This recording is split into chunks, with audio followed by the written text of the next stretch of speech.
where's the Muslim? I want Ben. I need Ben. Here's your Ben. I've got him here for you. Been keeping him in a perpetual state of frozen. It's finally time to get underway. The Muslim, a.k.a. Baldy Mort Cutie, versus Salami Juan. Who knows what his second iteration will look like, as this guy could be quite the beast in the right formats and the right maps, and looks like he has chosen on Wetlands to whip out the Roost. Meanwhile, the Muslim will be on his tried and true. He's going to be playing on his signature civ, the English. Man, honestly, it feels like this has become his civ, right? Like, the other person that comes to mind is Mister. But I think Mister and the Muslim have like very different approaches, I'd say, to the English. But they are easily like the two most notable players for this civ. Hands down. I think that's irrefutable at this stage. And it's always been kind of true for the Muslim. Like I think in the early days, people would assume as kind of Mongol player, but I think everyone at the beginning was Mongol player, right? Like the civ was absurdly strong. You kind of just had to play them if you really wanted to go far. But if he had a choice, you know, even back when no one else wanted to play English, the Muslim was always whipping out this civ. It's always been there for him. And Salami, Mr. Sausage Man, let's see if he's feeling like Mr. Sausage Fingers here. Because I'm wondering what his plan is with the Roost. Okay, I think we know what his plan is with the Roost. Are we just hunting cabin spamming? Really? Okay. I think Salami's been playing a little bit too much hideout. He's got a little bit of a taste for the gold. He's going a bit over the top here. So he sets up for a second hunting cabin straight away. I wonder if this is actually like still desirable on any map. I mean, it's a really good placement for a hunting cabin. I'll give him that. Right, that's going to be like 50? 66 gold. Of course, I didn't, yeah, I'm a muppet. I didn't account for this, the straggler trees. Folks, straggler trees, like, stealth forest trees rather, are deceptive. You always think it's going to be a low count if you put them there. But, you know, I've seen plenty of situations on, you know, maps of full stealth forest where someone drops a hunting cabin in the center and they generate 40 plus gold. They're actually incredibly good for efficiency when it comes to hunting cabins. And this is a sexy opener. You know, already getting 100 passive gold per minute. Not a bad opener. Especially considering how delayed the English is going to be in responding. And also, their responses tend to rely on longbows initially. So if you haven't been men-at-arms rushed already, you know that these hunting cabins aren't easily going to be torched down. Which is very important because they do, of course, cost 100 wood. Not to mention the idle time of building them for your villagers. Now, this villager is at least getting bang for buck over here with the deers in the tree line. Unlike to ever be noticed here by the Muslim. Of course, Salami is still fighting tooth and nail to get as much bounty together as he can. And apologies, folks, I can't check how much bounty he got because, yeah, you know why. For some reason, it's still not been bloody fixed. Hopefully soon we'll be able to see things like, you know, scholar count and bounty, etc. I don't think scholar count is as important because you can see that at the top, but definitely bounty. Well, looks like the villagers are on their way to drop a Kremlin in the area. Hello. Well, now, this is interesting. What is... I mean, it's saving him wood, right? So he's saving himself wood on setting up the wood fortresses. It also defends the area. So I think the logic for him with this Kremlin is it should protect the hunting cabin investment and also secure him the fishing, which is why he sees it as worthwhile. I actually think it's not the worst idea for that reason. Like, wooden fortresses would be a lot more difficult to defend with. These Kremlins, as you can see, they're already going to have the arrow slits. And if you come in range, like with the castle turret as well, adding an extra +2 damage to each arrow shot, you garrison immediately after fishing, kills anything in range. Easy peasy. The negative, of course, is you're missing out on long-term gains in terms of trading resources for more resources, right? 100 to 1 for 150 the other. But to secure this gathering rate on the food, it might just be worth it. Like, this might be one of the very few situations where I can kind of get behind it. And also, in the meantime, he's going to be saving wood when he moves onto these two wood lines, right? Because he doesn't need to set up wooden fortresses here. Interestingly enough, looks like he didn't really need that defense. You've noticed what the Muslim's doing, right? Like, the idea seems good from Salami, but like the issue with Kremlin, and this is what makes it feel so bad, is like Kremlin feels good. Okay, not good. I'm never going to say it feels good. It feels alright if you think you're going to be heavy pressured. But if your opponent just doesn't pressure you, it feels like a complete waste. And there was literally no point for it. Like, sure, you saved 175 wood. I'll give you that. But that's it. Instead, like, if you think about it, like, oh yeah, you saved 175 wood, but you did save it early. I'll give it that. But if you then add up, like, 4 or 5 minutes later, how much you've saved in resources as you trade back and forth for Golden Gate, it exceeds what you got here. And that's tough. That's a tough pill to swallow if that's all you're getting out of it. And that's all he is going to get out of it. Because as we can see, Muslim, he's already just gone up with the Abbey of Kings. Probably going to set up more farms. I'm expecting him to just rush Castle Age here. He will go out onto the fishing, though. Love this play. Because what he's seen is he saw Salami has set up the Kremlin. He's set up kind of defensive, right? So unlikely he's going to be trying to aggress heavily in the early game. Do love the fact that he went for the fishing, though. So many English players just go straight for the farms. I'm really glad he didn't. I think it would have been a waste of this opportunity on a map like this. Fishing, shoreline fishing, ever since Frisian Marshes, people have quickly educated themselves on how valuable of a tool this is. I say they quickly educate themselves. The alternative is they get their asses beaten in for it.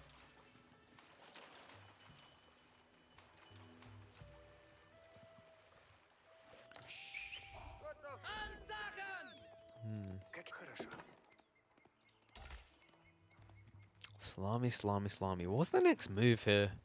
I think maybe he considers rushing castle as well. Like, what's the alternative? Oh, he's going for pro scouts. So maybe prolonged feudal aggression with knights to your second TC play could be an option as well. Maybe towards the boar and the gold.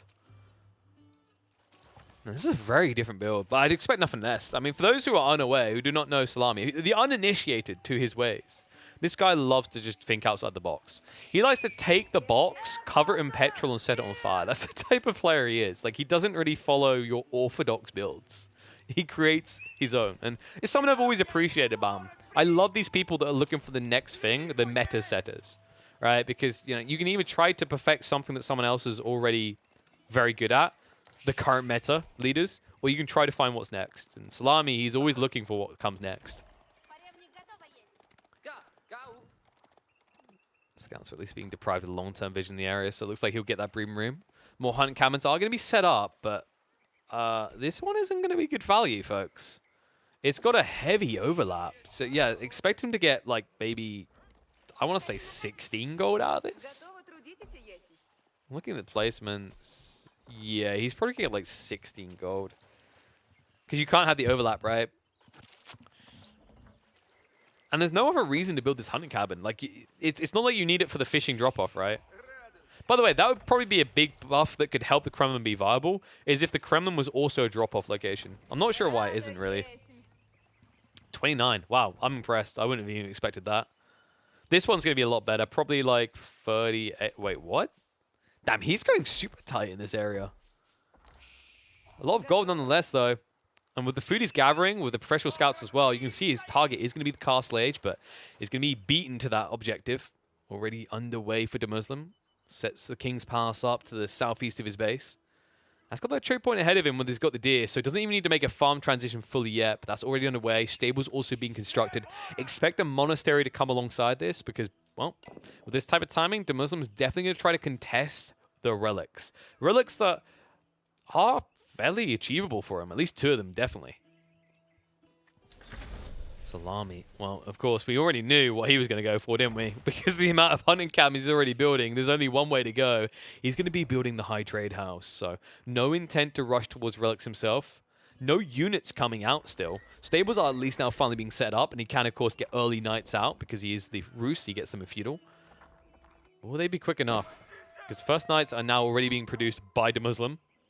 They're going to be upgraded ahead of time because they're already in Castle Age. Dimmu, he could easily just think about dropping that monastery. Instead, it looks like he's going to choose to invest in the farms first. So delayed timing here. Somewhat makes sense, right? Like if you rush towards this monk play, then you are not going to have the initial knights to defend you. So now going for it at this point will mean by the time he's getting his first monks out, he'll probably have 3 to 4 knights in the field. And this crafty devil Salami is yoinking everything. So good thing that the Muslim is going for farms. If he walked out for these deer, he would have been dearly disappointed. Warlock now commencing in this area as well. I think he still has a choke point like you can walk through here down the center. There's a lot of villages in one area, but the thing that you could do for your Salami here is you can set up farms. Like you're going to have deer spawning every 60 seconds, yes, but this is too many villages for one deer, right? You've got 9 here. But if you set up, say, 5, 6 farms, that'll be enough that you'll be able to keep the farms going, and then the deer will be able to go indefinitely as well.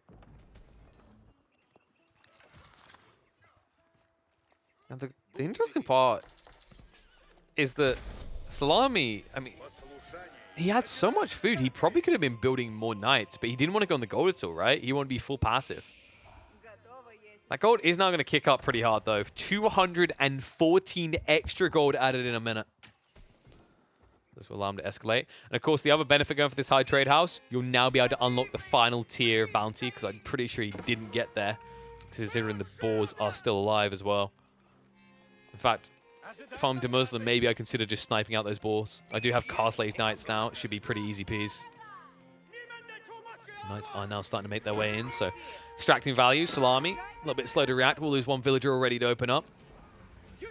And Knights, well, they want to take out those hunting cabins, but as we can see, the Kremlin is at least doing a decent job of deterring them for the time being. However, more Knights are on the way, and fishing is underway still for the Muslim. Relics are also being collected, so this is the escalation we're looking towards, right? Is he wants map control. And with that map control, it could easily be a 4 relic game for the English, maybe even 5 if Salami doesn't kick up the production soon.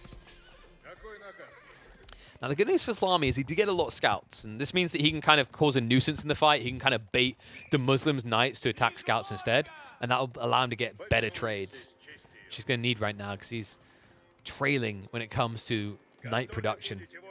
I do believe the Muslim is going to escalate ahead of him as well. Yeah, third stable already coming out. Knights once again going in. One was left here to defend. Going to be the best situation to have to defend in anyway. Be able to skirt around by time. And Raid's coming across the other side, but the Muslim quick to rotate away from this. Did see it coming. So we'll get the safety of the King's Palace. And he's trying to get towards a keep drop here, but still far, far away. Villagers die in need of protection. The Muslim, not enough room in the inn for them though. Have to run north side instead.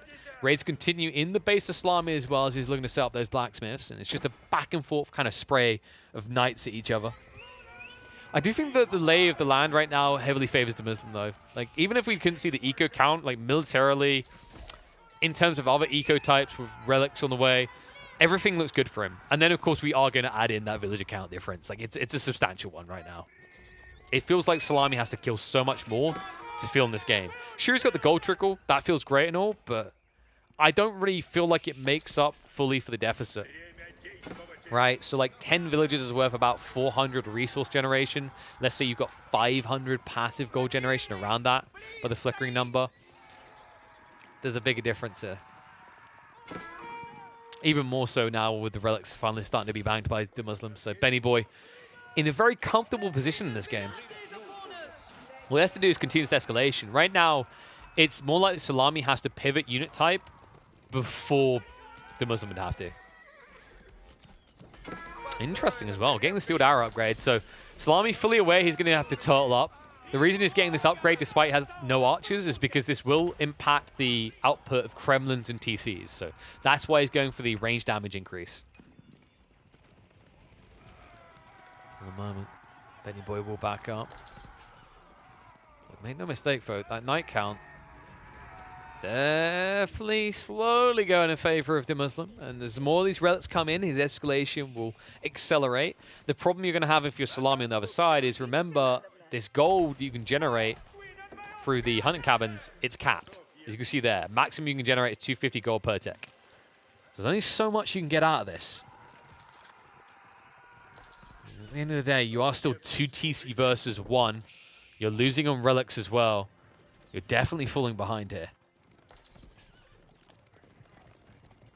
Salami. The good news for him is his opponent's base is fairly raidable, right? Wide array of farms being set up, but just as soon as I say it's fairly raidable, the Muslim has to keep coming. By the way, other thing, like, we didn't even mention it. We mentioned at the beginning, we knew it was going to be coming in. The Abbey of Memes. The Abbey of Kings is just going to be the difference maker here. Salami actually can't take a fight unless he can outright kill. If he fails to kill knights and they peel back, they'll come back here and heal. And any damage you've done, completely removed. Any damage to you is going to be permanent. You don't even have warrior monks to slowly heal you up at home. Knights once again make their way in, though. Salami was guarding in the wrong location. There's not too much eco really exposed to. I mean, that's the good news for Salami, right? Like, when you have one TC, you probably don't have enough villages for them to be exposed more or less anywhere. It sounds like I'm really nitpicking, but it's something. It's not great, but it's something. Oh, but this is not great at all. Oh, that one night. Yeah, this is what I was talking about. Like, Salami is so hungry. He's so thirsty for just one kill because he needs to kill anything he targets. Otherwise, he knows it will be back full health later. Now, the good news for him, at least, is this Kremlin does defend incredibly well. Remember, he has that +2 damage per arrow from the castle emplacement. And then he also has got the range damage increase as well at both levels. So, heavy amount of damage coming at the Kremlin. You can see that +4. Remember, that's the castle turret. That adds an extra 2. It's a crazy amount of damage, really, when you consider that the Muslim only has level 1 ranged armor upgrade. So, he's actually taking 9 damage per arrow on a 230 HP unit. Very easy to get sniped out when you dive here. That's why Salami does remain competitive. He's now playing onto Pumbaa. So has the ball working for him. Also has crossbows being added in. Demu. He knows he needs to escalate. You can see Military Academy is now being pumped. Salami finally getting wheelbarrow. Heavily delayed in doing so, actually, in this game. Kind of surprised he took that long. Considering the amount of walking that's happening between fishing and the wood lines now. Not to mention the raids coming in, it would allow him to quickly get back to safe points. But at least make up for it now. So I'm not going to pivot away from my point before. I still think the Muslim looks a bit better off for this. But there's no denying that Salami is starting to get a foothold. I think the crossbows really are going to start to push this in favor of Salami if the Muslim can't get a counter out like Mangonels or Lombos. If he doesn't have someone prep soon, he's just going to run into a brick wall of arrows and knights. Or bolts and knights, rather, in the crossbows. And the archery range count is increasing, so it looks like it's going to become more and more worrisome. The Muslim so far is just doing the same thing. Is it insanity or is it genius? We're going to have to find out. I'm waiting for the big raids here. Instead, I'm going to get the big raids in my chat. What up, Beastie? Thank you for the raid, buddy. I noticed your back-to-back games with B. I caught 2 of them in a row. Was it 3 to win? Was it 4? Did you full him in the face? Was he no match for you? Ape's too strong? This is like kind of an 8 build coming out for the Muslim, but it is quite effective, actually. Like, once again, is the fact that Salami leaves his base, these raids come in, they're going to do something. 4-2 in favor of the Chimps, so Beastie. Doubling up over B, there you go. How many Malian games from B? All the ones I watched were Malian. But no Malians here, despite the fact Salami is a Malian fetishist. Oh no, Salami. Oh, Mr. Sausage Man. I mean, he's going to get tons of sausage meat coming out like this. At least he has wheelbarrow when he leaves his base this time. But that night raid, he's just doing it again. The hunting cabin to block off the raid. Dude, there's so many hunting cabins from Salami. Good God. Oh my... Dude. The Bank of Salami. It's locked now. You can see he's reached perma. On the Knights, they're going to pick off the crossbows before they can increase their count. So a few of them are going to be sniped out. This is buying time. The Muslim is building up crossbows at home, but he needs to be fast about this. Have a good evening, Beastie. Appreciate the raid again. Thanks, buddy. Oi, oi, oi. Salami does not appreciate these raids, though. I mean, there's no denying. If Salami doesn't go soon, this is going to be problematic. Remember, the Muslim did get Military Academy, and his eco count is incredibly high. The amount of farms that now set up, he can escalate his production lines. The only limitation for him is like how long it takes to get these knights out at this stage. He's burdening himself with a lot of gold as well. Knights plus crossbows, but you're seeing the impact it's having in the count, at least with the Military Academy plus production. He's closing the gap. And it means if Salami doesn't go now, he's not going to go ever. In fact, if he doesn't go now, the only place he's going to be going to is Valhalla. He'll fight gloriously and valiantly like a warrior, but he'll die nonetheless. No easy raid point in. These choke points can be easy to hold. The attack speed on his side, crossbows behind it, and the Abbey of Kings. There's only so many places Salami can strike in. Commitment on the Palisades. Raid now coming into the primary wood line. Salami does get caught out. His eco is going to be cleaved down. There's a breakthrough on the other side. Salami now rushing in. Plenty of farms out on the backstretch. Needs to spot them though. Torch in. It looks like he's going to commit. Is he actually going for a landmark snipe? No way. There's no way that can work. Knight's going to turn around on him. Crossbow's going to stand their ground. I mean, Salami's just lost the game. There's no way back now. An interesting idea on the Hunting Cabins, but no easy way in. Muslim bides his time. He utilizes the regen effectively, and he comes out miles ahead here, tripling up in eco, double up in military. No way back for Salami. That is going to be game. Oof. And what we learned here, ladies and gentlemen, the most valuable lesson of all. This still loses games. Oh, in fairness, it probably wasn't the biggest detail, but it definitely did not help. A rough one for Salami. Easy peasy win for the Muslim on his signature Ziv.